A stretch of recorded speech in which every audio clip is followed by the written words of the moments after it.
వస్తూనే ఈరోజు ఈ వ్యాపారాలన్నీ మా ఆడబిడ్డలు చేస్తున్నారు.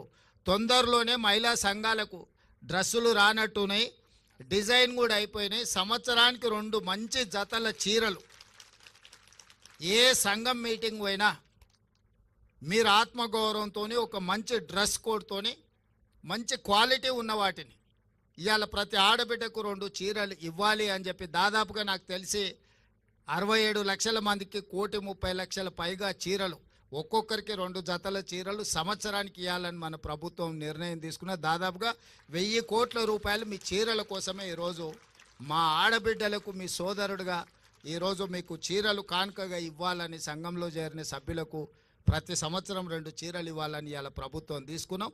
వాటి కూడా చాలా నాణ్యతతోని గతంలో పిట్టలను బెదిరించడానికి పొలాల కాడ కట్టే చీరలు ఇచ్చారు. చీరలు ఇవ్వగానే తీసుకుపోయి మన జొన్నసేన్ కాడనో లేకపోతే మన సద్దసేన్ కాడనో మన దగ్గర ఎక్కువ కదా పిట్టలు వాళ్ళకు ఉండడానికి అవి తీసుకొని పోయి బెదురు కోసం కట్టేటోళ్ళం.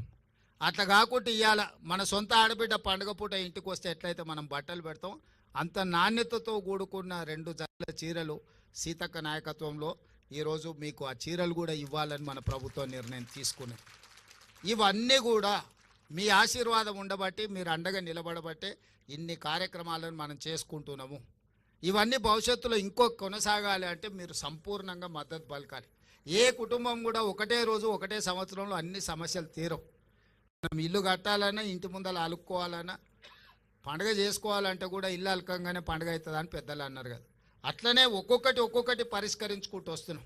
మళ్ళీ చాలా రోజులకు మళ్ళీ మిమ్మల్ని వంటింటికే పరిమితం చేసిన పరిస్థితి నుంచి మళ్ళీ బయటకు వచ్చి మీరు మీ స్వయంగా మళ్ళా పనులు కార్యక్రమాలు తీసుకునే స్టేజ్కి ఈరోజు మనం వచ్చినాం. ఇక్కడి నుంచి ఇంకా వ్యాపారంలో వేగంగా ముందుకు పోవడానికి అవసరమైన ప్రణాళికలు చేస్తాం. నేను చీఫ్ సెక్రటరీ గారికి అదేవిధంగా దివ్య రాజేంద్రన్ గారికి కూడా నా సూచన ఒకటే, ఈరోజు మీరు రూరల్ అండ్ అర్బన్ రెండింటిని సపరేట్గా చూస్తున్నారు. రూరల్ అర్బన్ లేదు. తెలంగాణలో మహిళల ఒక్కటే. కార్పొరేషన్లో హైదరాబాద్లో ఉంటే ఒక రకము, లేకపోతే ఇవాళ నారాయణపేటలో ఉంటే ఇంకో రకం కాదు. మహిళలు అంటే తెలంగాణలో మహిళలందరూ ఒక్కటే. దీన్ని మొత్తం ఒకటే విధానంతో తీసుకొని ముందుకు రావాలి.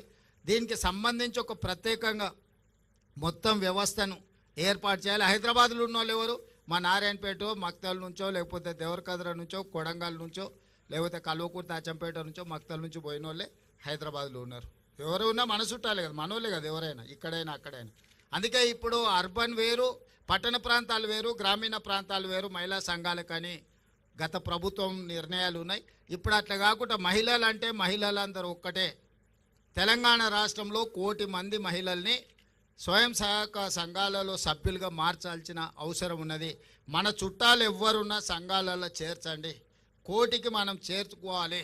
ఏదో ఒక రోజు అవకాశం వచ్చే రోజు అందరు మహిళల్ని హైదరాబాద్లో మహిళా శక్తి ఔటర్ రింగ్ రోడ్ మొత్తం మన 1 కోటి మంది మహిళలను ఔటర్ రింగ్ రోడ్ మొత్తం మీద మొత్తం అందరం మనం వచ్చి మన శక్తి మన బలాన్ని ప్రదర్శించేటట్టు చేద్దాం.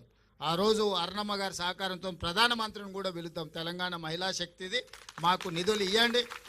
మా ఆడబిడ్డలకు ఇస్తారు, కేంద్ర ప్రభుత్వం ఇవ్వాల్సింది కదా, ఇయ్యారని నేనేమో అంటలే. నేను సో కేంద్ర ప్రభుత్వం నుంచి కూడా మనం సహకారం తీసుకుందాం.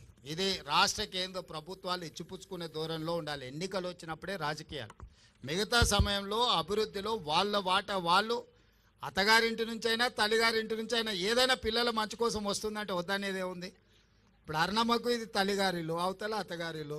తల్లిగారింటికి ఏం తెచ్చినా అత్తగారింటికి ఏం తెచ్చినా మనం ఏం వద్దనేది లేదు. ఇంకా ఎక్కువ నిధులు తీసుకురావాలి అరుణమ్మ గారు. మనం అవసరమైనప్పుడు మనందరం కలిసి ఒక తాటి మీద నిలబడాలి, మన ప్రాంతాన్ని అభివృద్ధి చేసుకోవాలి. ఎన్నికలు వచ్చినప్పుడు ఎవరు రాజకీయాలు వాళ్ళు చేసుకుంటారు. ఇవాళ 1 కోటి మంది మహిళల్ని కోటీశ్వరులను చేయడమే లక్ష్యంగా, అందులో భాగంగా ఈరోజు ఈ పెట్రోల్ బంకు మనం ఏర్పాటు చేసుకున్నాం. నా సూచన, ఆల్రెడీ మనం జిల్లా మహిళా సమాఖ్యలకు బంగ్లాలు ఇచ్చినట్టున్నాము కట్టుకోవడానికి. అవి వేగంగా 5 కోట్లు ఒక్కొక్క జిల్లా మహిళా సంఘ భవనానికి ఇచ్చినాం. ఇవే కాకుండా ప్రతి జిల్లాల మొదటి స్థానంలో సిఎస్ గారు అన్ని జిల్లాలలో ఒక జిల్లాకు ఒక్కటి అన్ని పెట్రోల్ బంకులు ఇచ్చి ఏర్పాటు చేయాలి.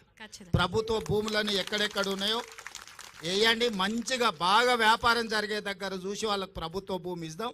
దానికి అవసరమైన పెట్టుబడులు ఆ బీపీఎల్ కానీ ఐఓసి కానీ ఏ కంపెనీలు ఉంటే ఆ పెద్ద కంపెనీలతో మాట్లాడదాం. అర్ణమ్మ గారి సహకారం కూడా తీసుకుందాం, ఎందుకంటే కేంద్ర ప్రభుత్వానికి సంబంధించిన సంస్థలు అవి.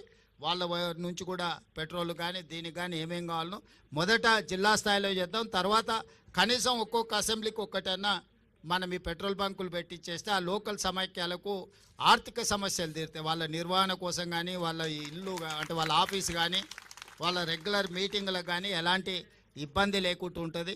ఇలాంటి కార్యక్రమాలన్నీ కూడా తీసుకొని ముందుకు వెళ్తాం.